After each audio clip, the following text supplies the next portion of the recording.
ಶಿಶ್ನದ ಮೇಲೆ ನರಹುಲಿಗಳಿದೆ, ಇದು ಏನಾದರೂ ಡೇಂಜರಸ್ ಸರ್ ಹೇಳಿ ಸರ್ ಅಂತ ರೀಸೆಂಟ್ವಾಗಿ ತುಂಬ ಜನ ಕೇಳಿದ್ರು ನಾನು. ಸೊ ಶಿಶ್ನದ ಮೇಲೆ ಬರುವ ನರಹುಲಿಗಳು ಇದು ವಾಟ್ಸ್ ಅಂತಾರೆ ಫ್ರೆಂಡ್ಸ್, ಜೆನಿಟಲ್ ವಾಟ್ಸ್. ಇದು ಟೈಪ್ 1 ಆ್ಯಂಡ್ ಟೈಪ್ 2 ಇರುತ್ತೆ. ಇದೊಂದು HPV infection, human papilloma virus. So type 1 body ಮೇಲೆ ಎಲ್ಲಿಯಾದರೂ ಯಾವ ಪ್ಲೇಸ್ನಲ್ಲಿ ಬರ್ಬೋದು.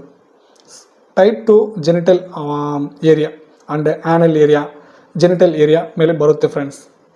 ಸೊ ಇದು ಬಂದ ಮೇಲೆ ತುಂಬ ಜನ ನೆಗ್ಲೆಕ್ಟ್ ಮಾಡ್ತಾಯಿದ್ದೀರ. ಸೊ ಇದು ನಾರ್ಮಲ್ ಇನ್ಫೆಕ್ಷನ್, ತುಂಬ ಹೀಟ್ ಇದೆ, ಅದಕ್ಕೋಸ್ಕರ ನೀವು ಪ್ರಾಬ್ಲಮ್ ಬಂದಿದೆ ಅಂತ ತುಂಬ ಜನ ನೆಗ್ಲೆಕ್ಟ್ ಮಾಡ್ತಾಯಿದ್ದೀರ. ದಯವಿಟ್ಟು ಈ ಥರ ನೆಗ್ಲೆಕ್ಟ್ ಮಾಡಬೇಡ. ಇದೊಂದು ಲೈಂಗಿಕ ಥರ ವ್ಯಾಧಿ ಫ್ರೆಂಡ್ಸ್, ಒಂದು ಸೆಕ್ಸುವಲಿ ಟ್ರಾನ್ಸ್ಮಿಟೆಡ್ ಇನ್ಫೆಕ್ಷನ್. ಇದು ಡೇ ಬೈ ಡೇ ಇನ್ಕ್ರೀಸ್ ಆಗುತ್ತೆ. ಸೊ ಹೆಚ್ಚಾಗೋದ್ರ ಮೇಲೆ ನಿಮಗೂ ಒಂದು 6 ಮಂತ್ಸು 7 ಮಂತ್ಸ್ 1 ಇಯರ್ ಬಿಟ್ಟಿದ್ರೆ ಅದು ಸ್ಲೋ ಆಗಿ ಕ್ಯಾನ್ಸರ್ ಆಗಿ ಚೇಂಜ್ ಆಗೋಕ್ಕೆ ಚಾನ್ಸ್ ಇದೆ friends. Little bit but change ಆಗೋಕ್ಕೆ ಚಾನ್ಸ್ ಇದೆ. ಓಕೆನಾ? ಸೊ ಇದು ಟೈಪ್ 1 ಅಷ್ಟೊಂದು ಡೇಂಜರ್ ಇಲ್ಲ, ಬಟ್ ಟೈಪ್ 2 ಸ್ವಲ್ಪ ಡೇಂಜರ್ ಫ್ರೆಂಡ್ಸ್. ಇದು ಆ್ಯಸ್ ಸೂನ್ ಆಸ್ ಪಾಸಿಬಲ್ ನೋಡ್ಕೊಂಡು ಟ್ರೀಟ್ಮೆಂಟ್ ತಗೊಂಡ್ರೆ ಇದು ಕ್ಲಿಯರ್ ಆಗುತ್ತೆ ನಿಮ್ಮೇನು. ಸೊ ಭಯಪಡಬೇಡ. ಓಕೆನಾ? ಸೊ ನೀವು ಯಾರ ಜೊತೆನ ಅನ್ಪ್ರೊಟೆಕ್ಟೆಡ್ವಾಗಿ ಸೆಕ್ಸ್ನಲ್ಲಿ ಎಕ್ಸ್ಪೋಸ್ ಆಗಿದ್ರೆ ಅವ್ರಿಗೂ ಈ ಇನ್ಫೆಕ್ಷನ್ ಅಂದರೆ ಅವರಿಂದ ನಿಮಗೂ ಇನ್ಫೆಕ್ಟ್ ಆಗುತ್ತೆ.